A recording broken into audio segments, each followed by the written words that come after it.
March the 12th, hares. The phrase mad as a March hare is due to the extraordinary antics of the jacks whilst they are courting the gills. To see hares boxing is a spectacle inextricably associated with March, although you are often more likely to see it in February. Some hares still exist around the outer edges of London, and they have even been known to run beside aeroplanes as they take off at Heathrow. Normally solitary, they are now congregating in open fields to fight over females.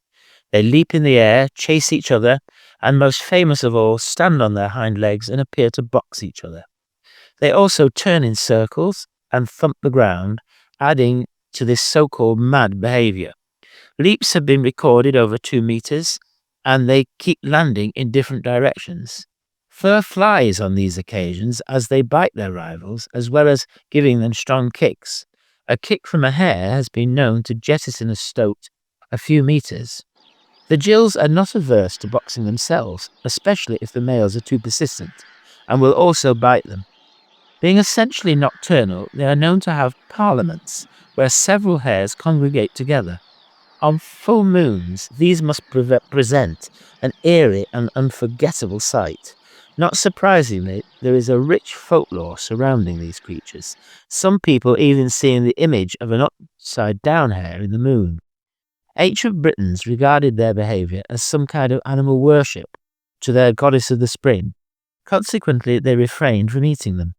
In medieval times, witches were thought capable of turning into hares, and often admitted it under severe interrogation. After copulation, the jack soon loses interest and returns to his solitary nomadic life.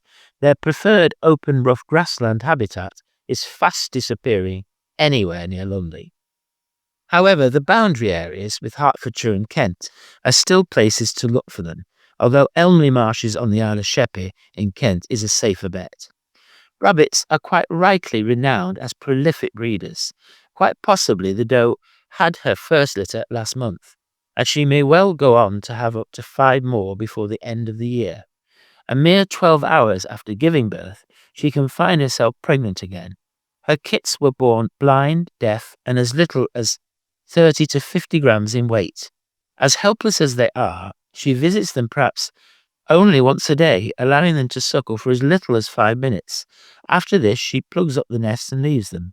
This continues for most of the month, then she abandons them altogether. On average, there are 5 kits per litter, and they emerge 5 times their original weight, complete with fur, teeth, and claws. On emergence, they often attempt to suckle any rabbit they meet. It is a particularly dangerous time for them, as they often emerge during the day and get caught crossing roads. By the end of the month, their mother may have already found and prepared her next nest.